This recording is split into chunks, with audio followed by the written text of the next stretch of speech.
여러분 안녕하십니까? 네, 국정원에서 20여 년간 공작관으로 활동하신 최수영 선생 모셨습니다. 어서 오십시오. 네, 안녕하십니까? 네. 유튜브를 개설하셨다고요? 아, 예. 보여주시죠. 제가 이제 보여주시죠. 네, 공작관 TV로 공작관 TV. 제목을 달았습니다. 공작관 네, TV. 그리고 이 공작이라는 단어가 음침하고 음험한 어떤 그 나쁜 그런 것이 아니라 이것도 그냥 비즈니스의 한 가지라는 걸 갖다 좀 설명도 드리고 네. 그리고 또 국민들께 또 시청자들께 네. 앞으로 이 대한민국이라는 국가가 정말로 융성하고 강한 대한민국이 되기 위해서 어떠한 우리 과업들을 추진해야 될지 그런 것을 각 영역별로 특히나 이런 정보 공작 분야를 중심으로 해서 제안을 드리도록 하겠습니다. 네. 네. 많은 관심 가져주시기 바라고요. 아, 이거 북한이 이틀 연속 무자비하게 도발을 하네요. 네. 어제 25발에 오늘 또 오늘 쏜 거는 뭐 어디 떨어졌는지도 아직 파악이 안 돼 우왕좌왕하고 있습니다. 네, 네, 그렇습니다. 네. 지금 현재 한반도 상공에서는 그 한미 네. 공군의 그 연합 훈련이 지금 전개되고 있습니다. 비질런트 스톰이라 그러는데 비질런트라는 그 단어에서 우리가 보듯이 자지 않고 지킨다 이런 의미입니다. 이 경계를 한다 얘기죠. 그다음에 스톰이란 말은 이제 글자 그대로 해석하면은 이제 폭풍이라는 뜻이라서 과거 그 사담 그 후세인 정권을 몰락시킨 그 사막의 폭풍 사건, 데저트 스톰이라는 그때는 폭풍이 있었죠. 근데 이 스톰이란 말에는요, 사실은 그 폭풍이라는 뜻도 있지만은 STORM 이렇게 돼 있잖아요. 네. 앞에 이니셜을 보면 strategy, 전략적인. 그다음에 O는 operational. 아, 각전. 예. 그다음에 R은 readiness, 준비 태세죠. 준비 태세죠. 그다음에 M은 momentum.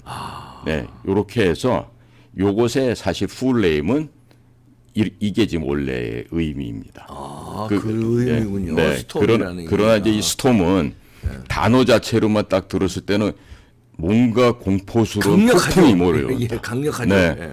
정권이 몰락됐던 이라크의 사례를 볼 수 있듯이 무지막지한 뭔가가 지금 들어온다.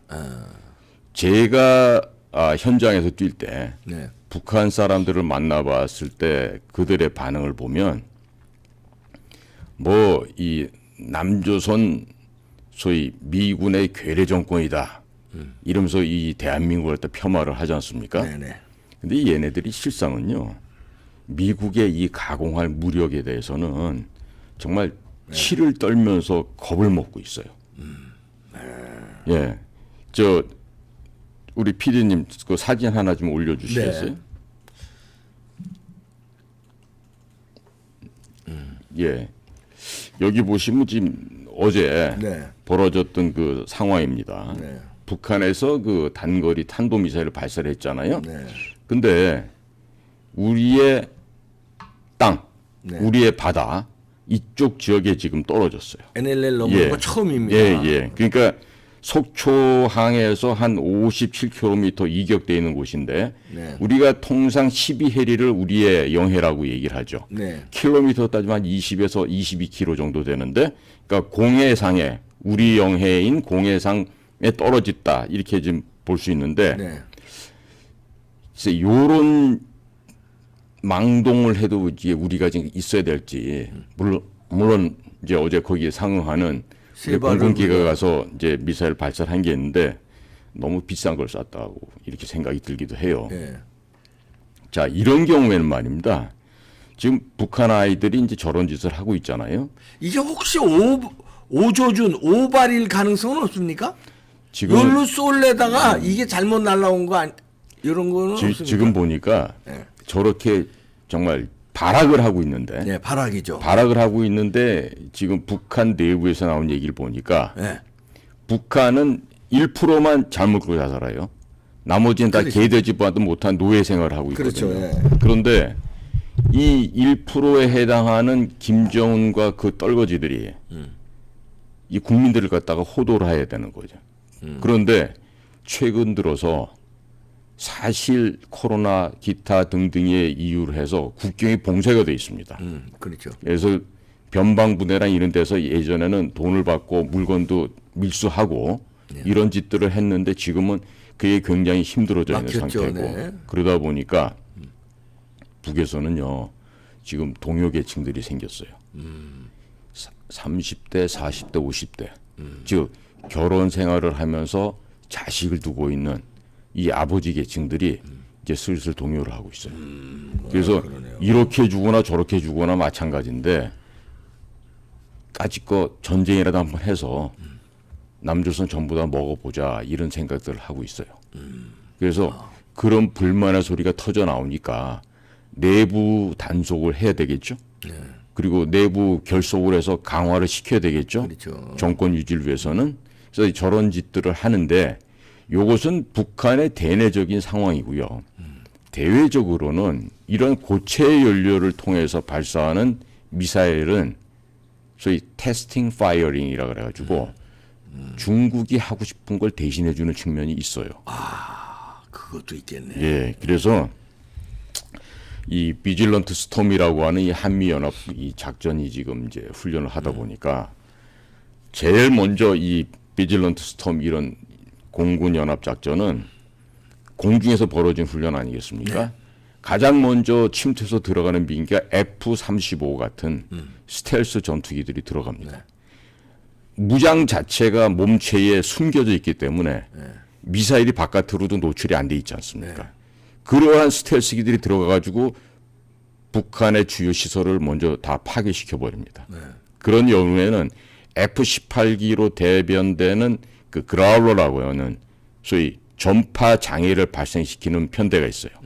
그 그라울러가 들어가가지고 남아있는 레이더망, 그걸 다 무력화시키는군요. 전자통신망을 다 무력화시킵니다. 그리고 나서 보이지 않는 죽음의 백조 B1B 내지는 스텔스 폭격기 B2 이런 것들이 가가지고 초토화시키는 잔인무도하게 온 국토를 갖다가 다 부셔버립니다. 그거 하는데 3시간이면 충분해요.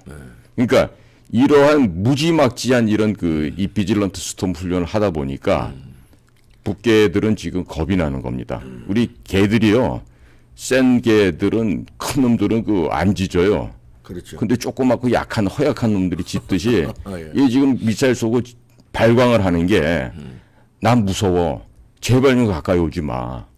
이렇게 지금 발악을 좀 하고 있는데요. 자, 이게 통상적으로 비질런트 스톰 같은 건 우리가 패키지 스트라이크라 그래가지고 그냥 꾸러미 채로 공격을 하는 건데 이 패키지 스트라이크라고 하는 것은 이 공군만 동원이 되는 게 아니라 여기에 정예 해병대, 그다음에 육군 모든 군사력이 총동원되는 작전의 개념입니다. 그래서 지금 북에서는요 이와 같은 이 비질런트 스톰을 보면서 이제는 잘못하다 죽겠다. 떨고 있는 거네. 예, 이런 소리인데 지금 미국 국방부에서도 지금 발표한 얘기가 있죠. 핵을 사용하거나 한반도 내에서 핵을 가지고 장난치면 네 정권의 종말이다. 끝장이 낸다. 이런 지금 경고를 하고 있지 않습니까? 그런데 그럼에도 불구하고 북에서는 계속 이와 같은 행동을 할 거예요. 자, 그러면 대통령이야 어제 지금 급박하게 NSC 회의를 소집을 하셨잖아요. 자, 북의 이 핵 문제를 지금 단순하게 해결할 수 있겠느냐. 여기 보시면 지금 줄이 쫙 오른쪽에 있는 게 NLL이죠. 네, 저기 지금 그렇죠. 북방 한계선 아니겠습니까? 예. 그럼 노던 리미트 라인이에요. 네. 저 북방 한계선이 왜 생겼는지 아시죠? 네. 저거는 우리가 한국 전쟁 기간 중에 네. 우리 동해 원산 앞에나 평양 앞에 남포 앞이나 다 우리가 먹었었죠. 이쪽에 우리가 다 점령을 하고 있었어요. 해상은 다 예, 점령했었죠. 그렇게 해서 우리의 그 9월산 유격대나 이와 같은 특수 유격 공작 부대들이 이 동해안과 서해안에 다 장악하고 있었습니다. 그러다 보니까 유엔사 쪽에서 특히 미국 쪽에서 야, 대한민국 군대 너네도 제발 좀 북한에 좀 올라가지 마. 해고 자꾸 못 가게 제어를 했어요. 그래서 만들어진 게 지금 저 북방 한계선이라는 그나마 거예요. 양보해서 만들어진 거예요. 그럼요. 많이 아주 그냥 후퇴해서. 천배만배 여기까지 양보한 다 거죠. 다 올라갔었는데 그럼요. 조금 그러니까 원산 앞에도 다 우리 바다였고 다 그랬습니다. 그런데 이 북방 한계선을 갖다 깨부신 장본인들 있죠. 노무현이라든지 문재인이라든지 그래요. 이런 이들이 북계와 같이 협상을 하고 무슨 공동선언 이상한 걸 발표를 하면서 우리 북방 한계선을 다 유명무실화 시켰단 말이죠.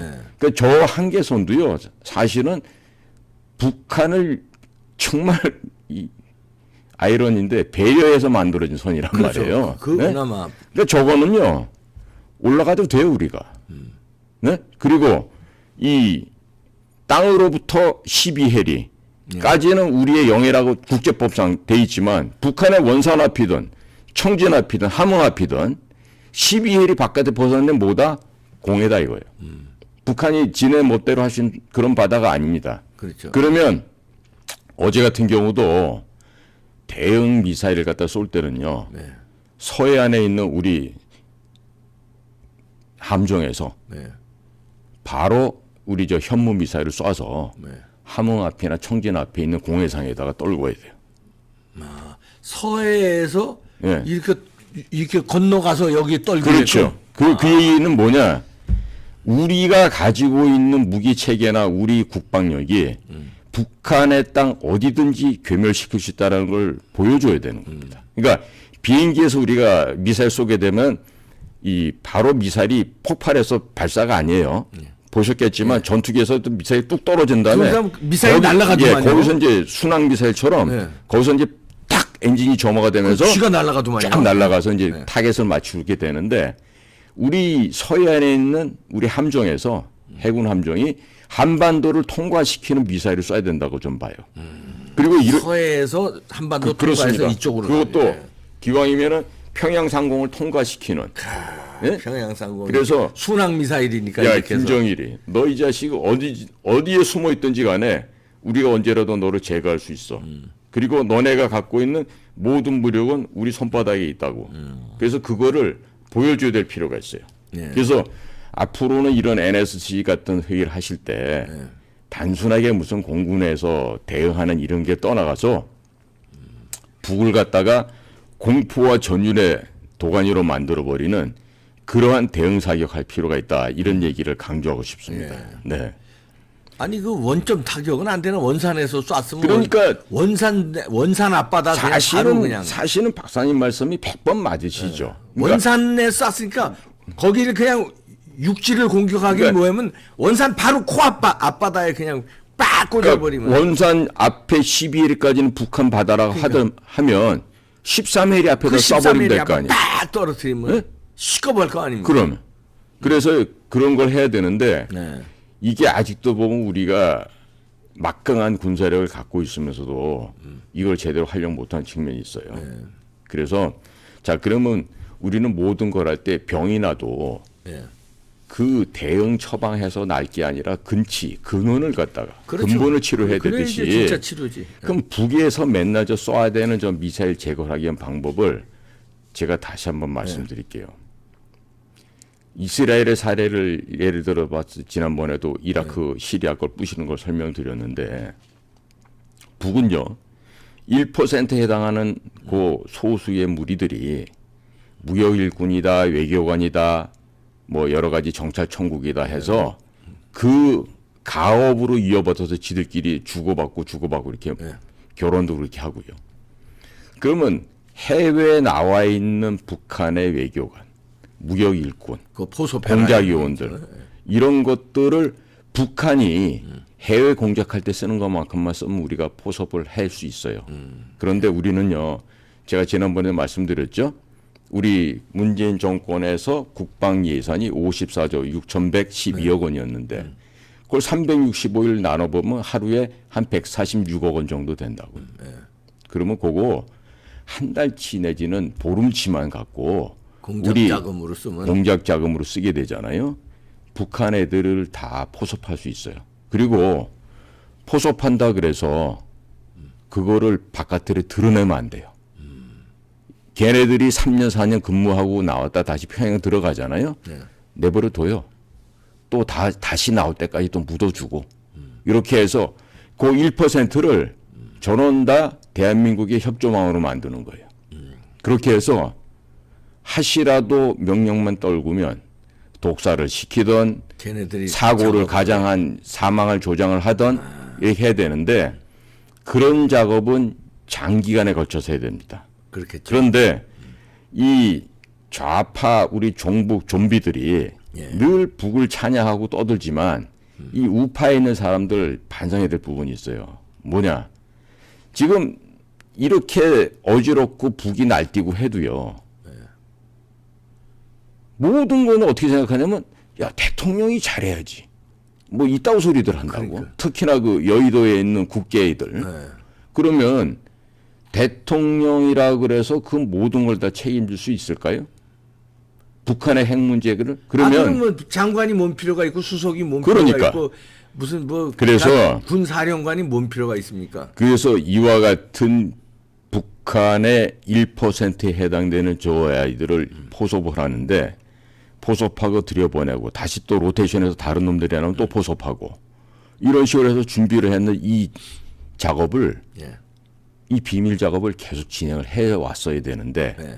그간에 잘 못한 측면이 있어요. 이게 반성해야 되거든요. 그다음에 이런 일 하는 데 있어서 우리가 보면은 이제 제가 정보기관에서 근무를 해봤잖아요. 그러니까요. 예. 미국에 포섭된 애들이 있고 일본에 포섭된 애들이 있고 중국에 포섭된 애들이 있고 러시아에 포섭된 애들이 있고 또 다른 기타국에서 포섭된 애들이 있어요. 그래서 지금에 있는 저 조직 가지고는 안 된단 말이에요. 예. 작업을 할 수가 없어요. 그러니까 어떤 그 완전 현장의 그 공작관으로 뼈가 굵어 있는 그 경륜이 있는 공작관들, 그 다음에 국제 문제 최고의 전문가들, 예. 또 북한의 최고 전문가들, 네. 이 소위 말하는 태스크 포스가 알파 팀이 만들어져야 돼. 네. 그렇게 해서 기존에 있는 저 아이들은 자료 정리나 하고 그냥 다 내쫓아버리면은 못 살잖아요 또. 집에 가면 또 아버지고 남편이고 그런데 밥 먹게는 해주되 저런 아이들을 지금 현장에 투입할 수는 없단 말이에요. 그러면 어떻게 해서 그 투입할 요원들을 만들 건가? 응? 이거가 지금 이 정권, 이 윤석열 정부에서 하셔야 될 일이에요. 예. 그래서 이 작업을 해서 장기적으로 투자를 해야 돼요. 그러면 어차피 북이라고 하는 거는요.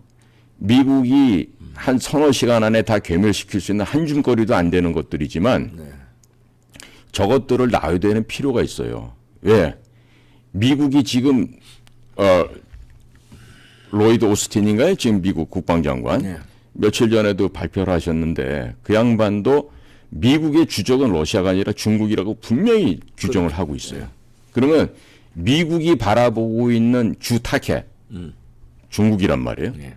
그러면 그 사이에 끼어있는 저 북한 저것들이 없으면 순망치안이라는 우리 성어도 있듯이 입술이 없어지면 이 이빨이 잇몸으로. 시렵지 않습니까? 그러면 북을 갖다가 어떻게 유리하는지를 잘 연구를 하는데 그거에 대한 구체적인 방법은 미국하고 협상을 잘 해야 되거든요. 네. 근데 그 부분에 있어서는 우리가 미국에 진짜 핵심되는 코어 조직이 있어요. 네. 그 조직하고 접촉을 해야 돼요. 그 조직은 화이트하우스라고 하는 백악관도 아니고요. 그다음에 DOD라고 하는 국방부도 아니고요. DOS라고 하는 국무부도 아닙니다. 외부에서 보면은 일반 싱크탱크처럼 보이는 그런 조직이 있어요. 그 조직을 통해서 주도 면밀하게 해야 되는데 안타까운 점은 아직도 우리나라 워싱턴이나 뉴욕에 파견 나가 있는 국정원 요원들이나 외교부 성원들이 그 단체하고 긴밀하게 협조를 못하고 있어요. 그러니까 이런 점에 있어서는 네. 제대로 된 그 외교관, 네. 제대로 된 공작관들을 외교부나 국정원에서 선발을 해서 미국의 가장 핵심 코어에 접근을 해서 그와 같은 작업을 할 수 있는 여러 차례 말씀해 네. 주셨으니까 그거 좀 뭐 참고가 돼 있었을 걸로 보고요. 네. 하여튼 결론적으로는 비질런트 스톰에 북한이 겁먹고 저렇게 재고 방출하듯이 그냥 무차별 난사를 하는데 저게 재고를 쏴대는 겁니까? 아니면 저 돈이 엄청나게 들어갈 텐데 한 발당 저거 얼마입니까? 네, 금년도 지금 발사한 미사일 돈으로 환산하면 한 1조가 충분히 넘죠. 그러니까요. 그거 어디서 나는 거예요, 이것들? 제가 그 말씀드린 비트코인, 도둑질, 비트코인. 예, 해커들이 그 암호화폐를 사잖아요. 예. 그러니까 그 암호화폐 살 수 있는 근원이 뭐라 그랬습니까? 해킹을 통해서 남의 나라 돈을 훔치는 거 아니에요. 예. 그러니까 그 훔친 돈으로 가상화폐를 사고 그 암호화폐인 가상화폐를 통해서 한국 국내 이 암호화폐 거래소에다 팔고 예. 거기서 획득된 돈을 가지고 여러 국가를 돌면서 자금 세탁을 해서 다시 평양으로 보내는. 그리고 그와 같은 미사일이라든지 이런 그 무기 체제를 구매하기 위해서는 중국에서 다 이제 공급이 되는데 중국에서 돈을 줘야 될 거 아니겠습니까? 그러기 위해선 그와 같은 훔친 돈으로 또 한국의 이 암호화폐 거래소를 이용해서 세탁한 돈을 가지고 몇 군데 돌린 다음에 그 돌릴 때는 꼭 중동을 한 바퀴 돕니다. 그렇게 해서 그 세탁한 돈을 중국에 가지고 현금 지불하면서 이제 다 돌릴 때는 암호화폐로 돌려요. 그리고 중국에 최종적으로 딱 도착하고 나면 중국에서는 현금으로 인출을 해서 자 중국 형아들 고마워요 하면서 미사일 대금 얼마, 고체연료 대금 얼마, 뭐 얼마 이런 식으로 돈을 지급해 가면서 저 미사일을 좀 쏘고 있죠. 그러니까 국민들의 지금 대부분은요 이렇게 주거나 저렇게 주거나 마찬가지다고 할 만큼 지금 급박하고 어려운 상황이면 틀림이 없는데 북한은 지금 그래요. 그런데도 이렇게 막대한 돈을 써서 할 수 있는 거는 그 상위 1%의 애들이 도둑질과 해킹을 통해서 벌어들이는 그 돈을 가지고 그 미사일을 쏘는 자금을 갖다 충당하는 거죠. 그런데 이거는요 명백하게 우리 대한민국의 잘못이 있어요. 뭐냐? 김대중 씨가 북한의 핵을 만들 능력도 없고 만들 의사도 없다고 사기를 쳤잖아. 국민을 상대로 사기를 쳤어요. 거짓말을 했다고. 거짓말이죠. 그리고 노무현 그다음에 아주 그냥 최악질의 문재인을 거치면서 우리 군사분계선을 허물고 북에다 돈 퍼다 주고 이런 짓들을 오로지 누구를 위해서 북한의 저 엉터리 왕조 세습 체제를 유지하기 위해서 그러니까요. 남쪽에서 협조해 준데 이 대가란 말이에요. 그런데 앞으로 윤석열 정부가 종료되는 앞으로 4년 후가 되면은 해외 전문가들이 평가를 하기에 260에서 263기 정도를 북이 핵무기를 보유하게 될 거다 이런 얘기를 하고 있습니다. 예. 그러면 이 핵무기를 부시는 데 있어서 여러 가지 방법이 있었겠지만 북이요. 이제 늦은 거 아닙니까? 핵무기 북한 핵무기 뭐 부실 수 있겠어요? 지금이라도 김정은 따기 전에는 뭐 지금이라도 준비하고 추진을 해야 됩니다. 늦지 않았습니다. 그러니까 우리의 중수로 발전소를 갖다가 문재인이가 다 중단을 시켰지 않습니까? 그거에 대한 그 근본 원인도 우리가 분명히 여기서 짚고 넘어가야 돼요. 뭐냐? 자, 왜 탈원전을 갖다 문재인이가 그렇게 고집을 했는지 아시죠, 박사님? 이거는요, 우리가 대북 공작적인 관점에서 볼 때는요, 문재인을 중심으로 한 이 종북 세력들이 탈원전을 통해서 대한민국의 핵 무장 능력을 완전히 와해시키려고 하는, 즉 북한의 지령에 의해서 이렇게 일이 추진이 됐던 것입니다. 그렇기 때문에 지금 그 산업자원부에서도 정말 망나니 같은 짓거리를 하고 이 그렇게 보수를 위해서 7천억 이상 들어갔던 우리의 핵 발전소를 갖다 다 문 닫게 만든 그 탈원전 정책이 있어서 이것들은요 우리가 반드시 지금 조금 더 구체적이고 상세하게 더 점검을 해야 돼요. 즉 우리가 보유하고 있던 그 핵 발전소는 그 중수로를 쓰는 게 있었어요. 거기에서는 플루토늄이 추출이 되거든요. 그러니까. 그러면 우리도 금방 만들 수 우리의 있죠. 이 산업 기술 가지고 6개월이면 핵무기를 100기 이상 혹은 160기 이상 만들 수 있는 그 능력이 대한민국이 보유하고 있었어요. 근데 이렇게 탈원전을 통해서 그러니까. 김정은이의 북한 저 미친 괴뢰 집단들한테 이 나라를 바치려고 했던 문재인과 그 좀비 종북 좌익 세력들의 이 난동을 이건 어떻게 해야 되느냐? 반드시 뿌리를 뽑아야 되는데요. 우리가 되돌아보면은 통역당 사건이다. 그 해방 위에 쭉 전개되었던 북한의 대남 공작 사례를 보면요. 특히나 60, 70년대에 특히 80년대도요. 이 북을 선망하고 따르는 이런 아이들을 돈을 줘가지고 사법 시험을 갖다가 볼 수 있게끔 지원을 했다고요. 뿐만 아니라 해외 나가서 공부하고 있던 대한민국의 유학생들도 포섭하기 위해서 북한이 엄청 돈을 살포라고 노력을 했어요. 그렇죠. 지네들 수준으로는 쓸 수 없는 돈을 쓰고 다녔단 말이죠. 그런데 그것들이 크게 효과는 보질 못했겠죠. 항상 말입니다. 우리가 이런 상황을 볼 때는 적들의 입장에서 살펴보실 그럴 자세가 필요하고 또 생각할 수 없는 일을 먼저 생각해보는 그런 자세가 필요해요. 네. 내가 만약에 북한의 정찰총국 요원이다. 그러면 나는 어떻게 해서 대한민국을 가장 싼 값에 가장 저비용으로 먹을 수 있느냐? 먹을 수 있을까? 이것만을 연구하는 게 북인데 이러한 북괴에 하고 있는 현재의 대남 적화 혁명 통일 전략에 대해서 알고 있지 않습니까? 네. 이번 어떻게 됩니까? 카운터 어택으로 행동을 해야 됩니다. 그러기 위해서는 지금부터도 안 늦었으니까요. 국정원의 현 조직 갖고는 안 돼요. 제가 다시 한번 말씀드립니다. 새롭게 만들어진 조직을 통해서 최고의 에이스들을 뽑아서 거기서 그 작업을 할 수 있게끔 하고 군사적인 전쟁을 통해서 비용이 과다 지출되는 것보다는 우리도 가장 작은 비용, 가장 최소의 비용으로 최대 효과를 올리는 그와 같은 비밀 공작 사업을 적극적으로 준비하고 추진해야 됩니다라는 점을 강조합니다. 네. 아이고 걱정이네요. 이 김정은 아쉽네요. 그 클린턴이 때리려고 그럴 때 YS가 막지 않았으면 지금 핵이 여기까지 안 왔을 텐데 그때도 아쉽고 DJ 때 뭐 노무현 때 문재인 때 국민들이 못 막은 게 아쉽네요. 네, 마치겠습니다. 네.